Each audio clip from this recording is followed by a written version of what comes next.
تو عقل مند وہی ہے کہ جو پریشانیوں پر موت مانگنے کی بجائے اللہ سے دعا، مدد، صبر کے ساتھ اپنی زندگی کی پلاننگ کرے کہ اسے کیا کیا کرنا ہے اور کیا کیا نہیں کرنا. تو انشاءاللہ جب وہ کرنے لگے گا تو اللہ تعالیٰ اس کی مدد فرمائے گا اور یہ سفر بھی خوشگوار ہو جائے گا. یہ زندگی بھی خوشگوار ہوگی اور موت بھی انشاءاللہ خوشگوار ہوگی، کیونکہ موت ویسی ہی آئے گی جیسے انسان کی زندگی ہوگی، اور موت کے بعد ویسی ہی زندگی شروع ہوگی جیسے پہلے ہوگی. اگر دنیا کے غم لگے ہوئے ہیں تو وہ مرنے پہ ختم نہیں ہوں گے، وہ ساتھ جائیں گے، کیونکہ دل کی حالت موت پہ بدلتی نہیں ہے. ہاں صرف وہی عقل مند ہے جس کو یہ پکارا ہے یا ایتھا النفس المطمئنہ. یہ نفس مطمئنہ کون سا ہو سکتا ہے؟ وہی جس نے اپنے رب کو بھی راضی کیا ہو اور بندوں کے بھی حقوق ادا کیے، بندوں کے ساتھ بھی زیادتی نہ کی. لیکن اس کے لیے آپ کو اپنی زندگی کی پراپر پلاننگ کرنے کی ضرورت ہے. تو اللہ تعالیٰ سے دعا ہے کہ اللہ تعالیٰ ہمیں عمل کی توفیق عطا فرمائے. السلام علیکم. وعلیکم السلام. سادہ بیماری سے متعلق بات اپنے سے متعلق ہے، جو میں کرنا چاہوں گی شیئر سب کے ساتھ. میں بہت عرصے سے بہت سویئر السریٹیو کولائٹس میں مبتلا. یہ آج کی بات نہیں، بہت پرانی بات ہے. اور ایون مجھے ڈاکٹر نے یہ بھی کہہ دیا تھا کہ آپ کو کنسیو کرنے کی ضرورت نہیں، ورنہ آپ جو ہے نا آپ بچیں گے نہ بچہ بچے گا. تو خیر الحمدللہ سارا وقت گزرا اسی بیماری کے ساتھ، اور میں اتنے ایسے بیمار ہوں کہ مجھے خود نہیں معلوم. مطلب مجھے یہ نہیں یاد کہ میں کب ٹھیک تھی. تو سمجھ لیں میرا پورا وقت جو ہے وہ بیماری نہیں گزرا. لیکن الحمدللہ استاد صبر شاید اللہ نے دیا تھا، مجھے نہیں معلوم. اور اس وقت میں نے یہ سب پڑھا بھی نہیں تھا. لیکن بیچ میں کچھ اس طرح سے ہوا کہ مجھے ڈاکٹر نے کہہ دیا کہ آپ کو اپنی انٹسٹائن جو ہے وہ ریموو کرانی پڑے گی. اس وقت میری چھوٹی بیٹی جو تھی وہ 9 مہینے کی تھی. تو میں نے کہا اگر میں نے اس وقت یہ کرا دیا تو اس کو کون کرے گا. تو الحمدللہ اللہ تعالیٰ نے کچھ ایسا راستہ کھولا کہ میں ویب پہ کچھ سرچ کر رہی تھی، اور وہاں پہ مجھے ایک سائٹ ملی کہ آپ جو ہے وہ اس ڈائٹ پہ چلیے تو یہ آپ کو فائدہ کرے گی، جو کہ بہت سخت ڈائٹ تھی. میرا خیال ہر انسان شاید بہت مشکل ہو کر انسان سب کر سکتا ہے. تو ساتھ میں نے وہ ڈائٹ کری. وہ ڈائٹ بھی بتا دیجیے، ایسا کیجیے وہ ڈائٹ بھی بتا دیجیے، کیا پتہ کسی اور کو فائدہ ہو. وہ actually S C D diet کے نام سے S C D specific carbohydrate diet, اور وہ انہی پیشنٹس کے لیے جن کو پیٹ کی تکلیف ہوتی ہے کوئی سی بھی. تو استاد وہ ڈائٹ کرنے شروع کی اور میرے گھر والے بہت ناراض تھے کیونکہ میں نے ویٹ بہت لوز کر دیا تھا اس میں. لیکن استاد نے اتنی کرے وہ ڈائٹ میں نے اتنی لگن سے کی کہ 1 سال کے بعد میں نے بغیر کسی دوا کے رزلٹ کو دیکھا. اور الحمدللہ آج اس بات کو 10 سال ہو گئے ہیں اور میں اس ڈائٹ پہ آن اینڈ آف جاتی رہتی ہوں. لیکن یہ راستہ اللہ نے مجھے دکھایا تھا کسی انسان نے نہیں. اور اس بیماری کا وقت اس طرح سے گزرا کہ مجھے لگتا ہے میرے اندر اتنی کنٹرولنگ پاور آ گئی ہے کہ مجھے کوئی کچھ کہے کہ تم یہ نہیں کرو تو میں رک جاتی ہوں. مجھے اس پہ کوئی بہت مشکل نہیں ہوتی. تو مجھے یہ لگتا ہے کہ اللہ نے مجھے صبر سکھانا تھا بالکل کہ تمہیں اس طرح سے چلنا ہے. تو کسی بھی چیز سے پریشان نہیں ہونا چاہیے، ہمیشہ راستہ دیکھنا چاہیے کہ کون سا آلٹرنیٹ ہونا. بالکل. جزاک اللہ خیرا. اس میں یعنی کہ بہت ہی ایک ہم سب کے لیے سیکھنے کی چیز ہے. جیسے کہ شروع میں نے عرض کیا تھا کہ جو صبر کرنا چاہتا ہے اللہ اس کو صبر دے دیتا ہے. اور صبر کیا ہے؟ کنٹرول، خیالات پہ کنٹرول، زبان پہ کنٹرول، جذبات پہ کنٹرول، خواہشات پہ کنٹرول، کھانے پہ کنٹرول، بولنے پہ کنٹرول، غصے پہ کنٹرول. یہی تو سارا صبر ہے. اور بے صبری کیا ہے کہ ہم اپنے آپ کو اپنے نفس کے حوالے کر دیں. وہ جو دعا ہے کہ یا حی یا قیوم برحمتک استغیث ولا تکلنی الی نفسی طرفۃ عین. اللہ مجھے میرے نفس کے حوالے ایک لمحے کے لیے بھی نہ کرنا. کیونکہ انسان جب اپنے نفس کے حوالے ہو جاتا ہے تو ان النفس لامارۃ بالسوء، نفس انسان کو برائیوں کا حکم دیتا رہتا ہے. اور اس میں ایک بہت بڑا شر کیا ہے کہ انسان کو مایوسی کی طرف لے جاتا ہے کہ جب اس کی کوئی خاص خواہش ہے، ڈیزائر یا مرضی پوری نہیں ہوتی تو امید کا دامن چھوڑ دیتا ہے. کوئی بیماری ایسی نہیں کہ جو ٹھیک نہ ہو سکتی ہو، کوئی مسئلہ ایسا نہیں جس کا حل موجود نہ ہو، کوئی پریشانی ایسی نہیں کہ جو جانے والی نہ ہو. ہر چیز کا حل دنیا میں موجود ہے، اللہ نے رکھا ہے. تو اس لیے موت نہیں مانگنی چاہیے، اللہ سے رحمت مانگنی چاہیے.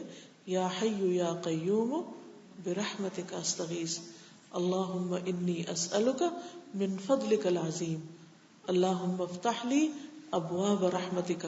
یہ دعائیں پڑھنی چاہیے. اس سائنس کا ایک آرٹیکل دیکھ رہی تھی تو اس میں لکھا تھا کہ ایک بچہ جو ہے وہ 15 ایئرس سے لائف سپورٹ پر ہے. جب وہ 11 منتھس کا تھا تو وہ پانی میں گر گیا اور اس کو کھیلنے کے لیے ڈیڈ قرار دے دیا گیا تھا اور وہ 15 سال سے ہاسپٹل میں ہے. تو میں سوچتی تھی کہ اس کے والدین کا کتنا صبر ہے اور اس بچے کا خود کا کتنا صبر ہے کہ وہ اتنے عرصے سے بیڈ ریڈن ہے اور مطلب وہ ریئیکٹ بھی کرتا ہے. بچہ والدین آتے ہیں مسکراتا ہے، جاتے ہیں تو روتا ہے. سبحان اللہ، یہ بھی اللہ تعالیٰ نے ایسی ایسی آزمائشیں انسانوں کے لیے رکھی ہیں اور ہمارے کو چھوٹی سی آزمائش آتی ہے تو ہم گھبراہ ہوتے ہیں. بالکل. اب آپ دیکھیے کہ دیکھنے والوں کو تو یہ لگتا ہوگا کہ شاید پتہ نہیں کیا ان کا جرم ہے یا کیا غلطی ہے یا وہ کتنے بیچارے ہیں، لیکن اللہ کو پتا ہے کہ اس صبر پر ان کے لیے اجر کتنا ہے. تو اپنی تکلیف ہو یا کسی کی تکلیف ہو، وسوسوں کو کنٹرول کرنا چاہیے، برا نہیں کسی کے بارے میں سوچنا چاہیے، اللہ سے اچھی امید رکھنی چاہیے. مومن ہمیشہ اللہ پر توکل کرتا ہے کہ سارے خزانے اس کے پاس ہیں، بندوں کے پاس نہیں ہیں. موت اور زندگی کا مالک بھی وہی ہے، یحیی و یمیت. تو اگر اس نے زندگی دی تو کوئی مار سکتا ہی نہیں، اور کوئی بیماری بھی موت کا ذریعہ نہیں بن سکتی جب تک اللہ نہ چاہے. اس لیے انسان کو زندگی کو قیمتی سمجھ کر ضائع نہیں کرنا چاہیے. ہر دولت سے بڑی دولت ہے، اور جو لمحہ بھی ملے آپ سمجھیں کہ بہت بڑا آپ کو مال کا ایک حصہ ملا، اور اسے بہترین جگہ پر انویسٹ کریں، اس سے بہترین پروفٹ حاصل کریں نیک عمل کر کے. وعلیکم السلام. کل سے کس نے کوشچن کیا تھا کہ خودکشی کا حرام ہے، تو لیکن جب عورت جو اپنی عزت اور ایمان بچانے کے لیے خودکشی کرے تو وہ جائز ہوگی؟ نہیں، جائز نہیں ہوگی، کیونکہ اللہ سے دعا کرنی چاہیے.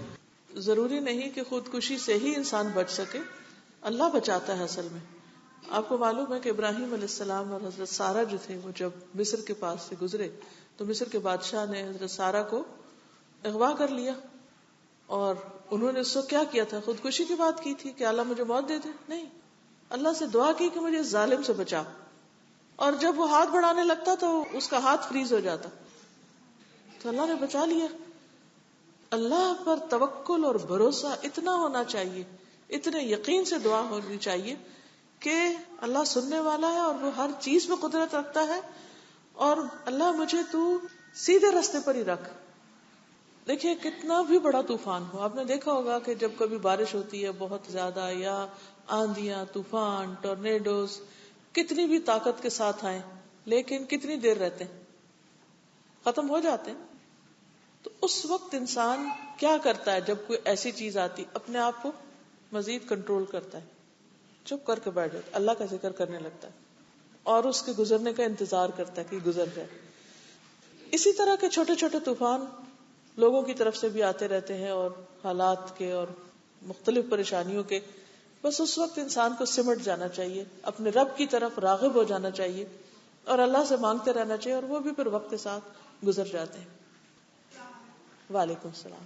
میں نے ایک جگہ پڑھا ہے کہ 70,000 لوگ جنت میں جائیں گے جن سے کوئی سوال جواب نہیں ہوگا. تو میرے سامنے بڑی کنفیوز ہوں کہ وہ کون سے عمل والے لوگ ہوں گے جو بغیر سوال جواب کے جنت میں جائیں گے. ان کا کیا ایسا عمل ہوگا یا کچھ بیماری میں ایسے ہوں گے، مطلب اس کو میں چاہتی ہوں. بیسیکلی یہ وہ لوگ ہوں گے جو شرک نہیں کریں گے اور شرکی اعمال سے بچیں گے، جن میں شرکیہ دم اور اسی طرح شگون نہیں لیں گے اور داغ نہیں لگوائیں گے، اور اپنے رب پر توکل کریں گے. توکل کا لفظ بھی آتا ہے. جی وعلیکم السلام.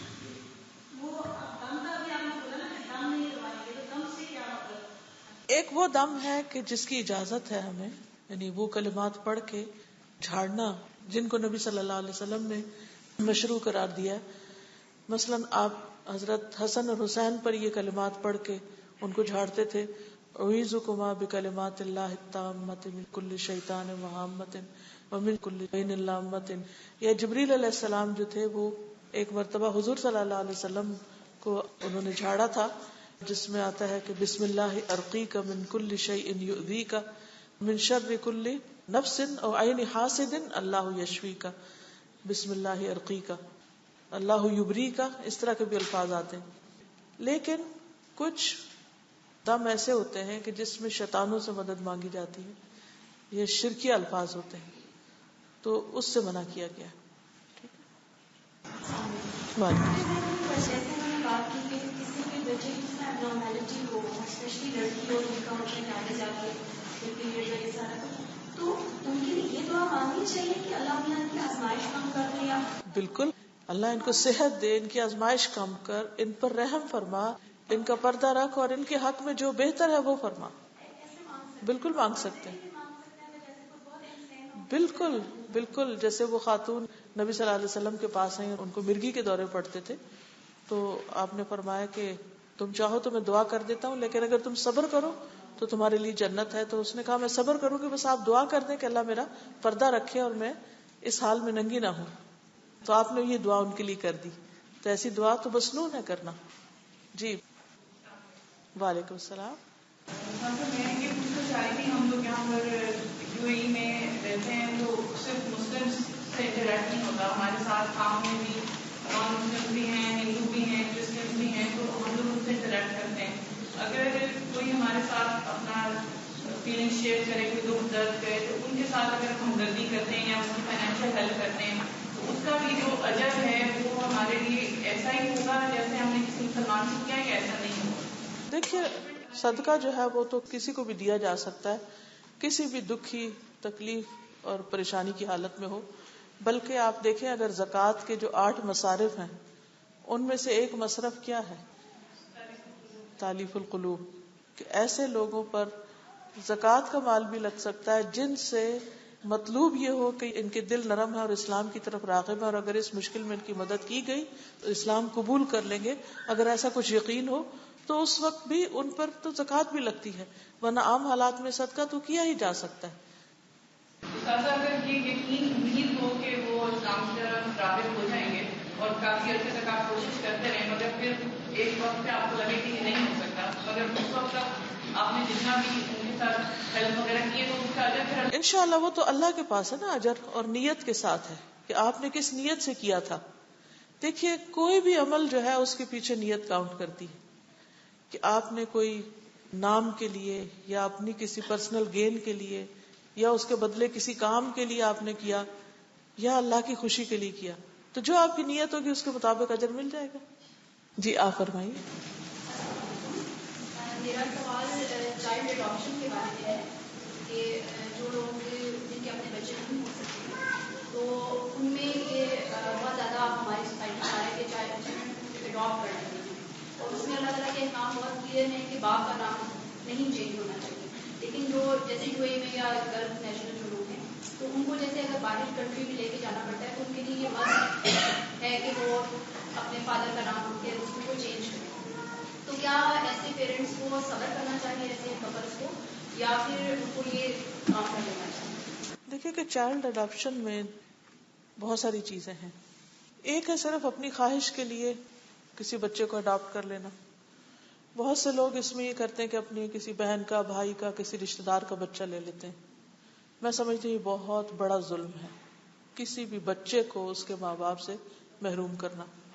اور اس میں نے بہت زیادہ خرابیاں دیکھی، یعنی جتنے بھی کیسز دیکھے بگڑے ہوئے دیکھے. کوئی ایک کیس میں نے اس میں نہیں دیکھا میرے علم کی حد تک، کیونکہ میرے پاس مختلف لوگوں کے مسائل آتے رہتے ہیں کہ جس سے کوئی خیر نکلی ہو.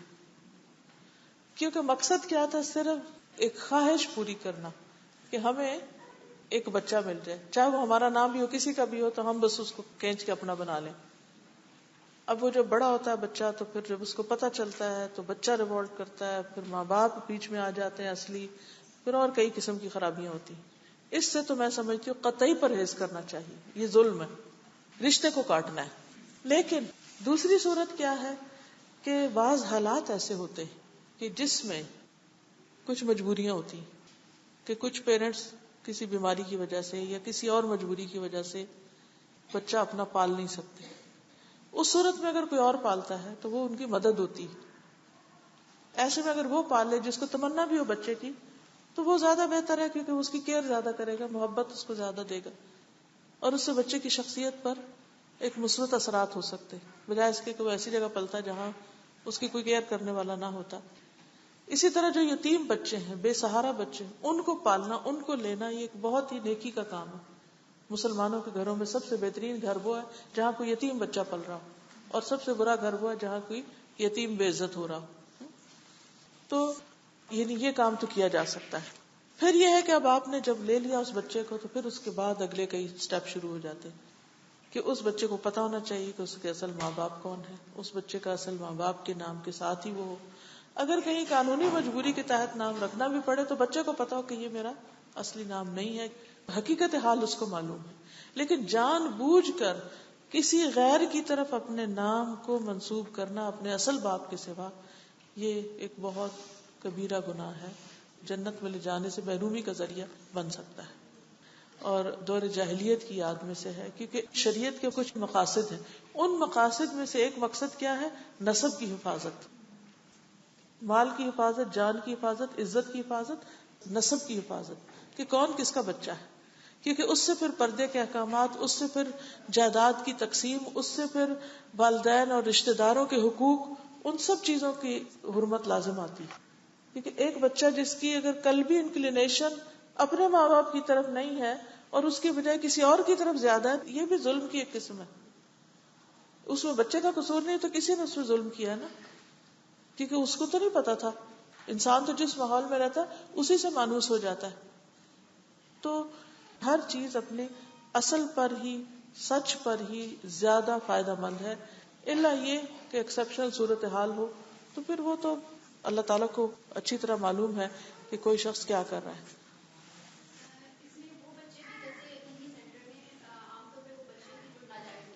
کوئی حرج نہیں، وہ بھی تو انسان ہے.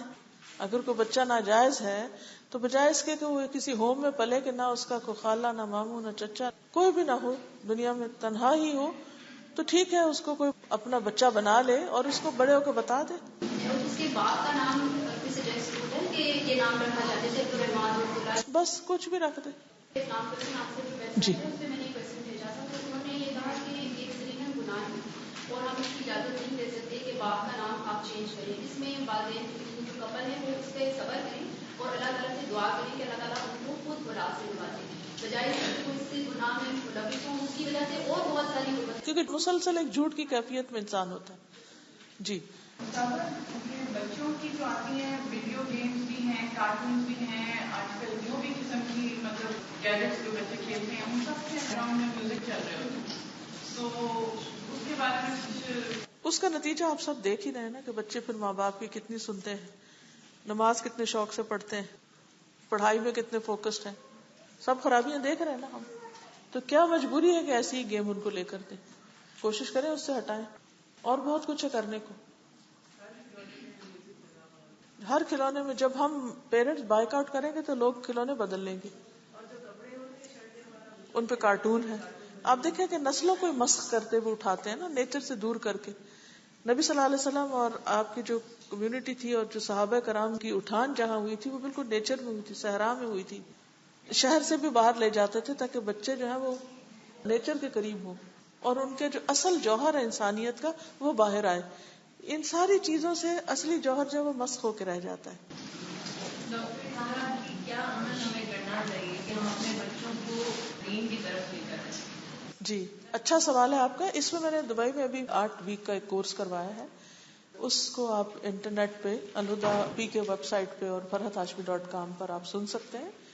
پیرنٹنگ کے اندر پیرنٹنگ کا ٹیب ہوگا، اسلامک پیرنٹنگ، اس میں آپ جا کے سارے لیکچرز آپ کو مل جائیں گے. اس کے علاوہ بھی وقتاً فوقتاً میں نے اس ٹاپک پہ کافی لیکچر دیے ہوئے ہیں جن میں نے مختلف اوقات میں مختلف چیزیں سکھائی ہیں. چونکہ آپ نے سوال کیا تو میں جواب دینا چاہوں گی. مختصراً یہ ہے کہ بچے کی اچھی تربیت کے لیے خود اپنا اچھا نمونہ قائم کرنا بہت ضروری ہے. جس شخص کے قول اور فعل میں تضاد ہوگا اس کی بات اثر نہیں کرے گی. اور گھر والے ہمارے فعل کو بہت اچھی طرح پہچانتے ہیں کہ ہم کیا ہیں, اور اس میں اگر ہم سے بھی کوئی غلطی ہو جائے تو کیا کرنا چاہیے؟ سوری کر لینا چاہیے. اب مثلاً چھوٹی سی مثال ہے, جیسے آج میرا یہاں لیکچر تھا اور مجھے 10:30 پہنچنا تھا اور بیٹے کو بھی ساتھ ہی لانا تھا, تو اس نے تھوڑی سی دیر کر دی, تو میں اسے ناراض ہوئی کہ تم کیوں دیر سے سوئے ہو رات, تمہیں پتا تھا ہم نے صبح جانا ہے تو تم وقت پر نکلتے, تم جلدی سوتے اور جلدی اٹھتے اور جلدی ہم نکلتے. اور مجھے تھوڑا غصہ بھی تھا. وہ چپ ہو گیا, اس نے کچھ نہیں آگے سے کہا. تھوڑی دیر کے بعد مجھے کہتا ہے کہ وہ آپ نے ایک ریکارڈنگ کرنے کو کہی تھی, وہ میں نے کر لی ہے. تو میں نے کہا اچھا تم یہ کرتے رہے رات کو؟ کہتا ہاں مجھے بہت پریکٹس چاہیے تھی تو اس وجہ سے لیٹ ہوا. تو اب آپ دیکھیے کہ ہم لوگ کبھی تحقیق نہیں کرتے بچوں کے معاملے میں کہ ان کے بیک آف مائنڈ کیا ہے. ہم منفی سوچتے ہیں کہ ضرور کوئی انہوں نے گڑبڑ کی ہوگی اس لیے یہ سب ہوا, یعنی برداشت کی بھی کمی ہوتی ہے. لیکن بہرحال جو وقت پر آنے کی بات ہے وہ تو ایک عہد ہے اور اس کو پورا کرنا ہی چاہیے, اور اس پر ناراضگی بھی اپنی جگہ بجا ہے کہ ہم تاخیر سے نہ جائیں. لوگوں کو ایک ٹائم دیا اور خود ہم کسی اور ٹائم پہ پہنچے. اللہ کے ہاتھ میں ہماری ساری چیزیں کہ بعض اوقات ایسے حالات ہو جاتے ہیں انسان مشکل میں پڑ جاتا ہے. لیکن بہت دفعہ ایسا ہوتا ہے کہ ہم بچوں کو ایک چیز سکھاتے ہیں اور پھر خود اس پر عمل نہیں کر رہے ہوتے. پرسنلی مجھے جو بہت زیادہ فائدہ ہوا ہے بچوں کے ساتھ بیٹھ کر ریڈنگ اور دین کی باتیں پڑھنے کا. چھوٹی سی چیز سے شروع کریں, ایک حدیث سے, ایک دعا سے, ایک آیت سے, چھوٹی سی شیئرنگ کریں علم کی. ہم کٹھے کھاتے ہیں, کٹھے سفر کرتے ہیں, کٹھے بہت کام کرتے ہیں, لیکن کٹھے پڑھتے نہیں ہیں.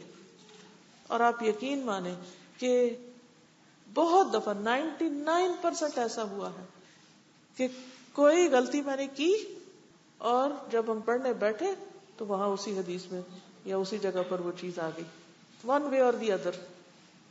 تو اس پر پھر آپس میں ڈسکشن بھی ہوتی, اس میں دونوں فریقوں کو اصلاح کا بہت موقع ملتا ہے, خاص طور پہ جب بچے بڑے ہو جائیں. چھوٹے ہوں تو طریقے اور ہوتے ہیں, بڑے ہوں تو پھر جب آج ہی جیسے بیٹے نے مجھے بتایا کہ ریکارڈنگ میں نے کر لی تو پھر میں نے اس کو شاباش دی. میں نے کہا الحمدللہ یہ کام تم نے بہت اچھا کیا کہ ایک کمٹمنٹ نبھا لی, لیکن مجھے بھی ایک کمٹمنٹ نبھانی ہے. تو ہمیں ایسے چلنا ہے کہ کسی کا بھی حق نہ مارا جائے. لیکن یہ اس وقت ہوتا ہے کہ جب وہ اتنی بات سمجھنے لگتے ہیں. جب چھوٹے ہوتے ہیں تو اپنے عمل, اخلاق اور رویے سے ہی ہم سکھا سکتے ہیں. مثلاً اگر ہم خود نماز نہیں پڑھ رہے یا لیٹ پڑھ رہے ہیں تو بچے بھی کیوں پڑھیں گے؟ اگر ہم سو رہے ہیں تو وہ کیوں اٹھیں گے؟ اگر ہم جھوٹ بول رہے ہیں تو وہ کیوں سچ بولیں گے؟ اگر ہم جذباتیت دکھا رہے ہیں تو وہ کیوں کام ڈاؤن ہوں گے؟ تو یہ ساری چیزیں ہمیں کر کے سکھانی ہیں. تو بہترین پیرنٹنگ کیا ہے؟ عمل سے اصلاح.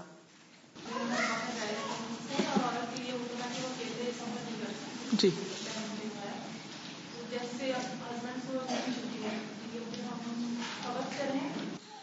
دیکھیے, اکیلے آپ صحرا میں نہ جائیں, رات کو ایسی جگہ نہ جائیں جہاں آپ کو خطرہ ہو.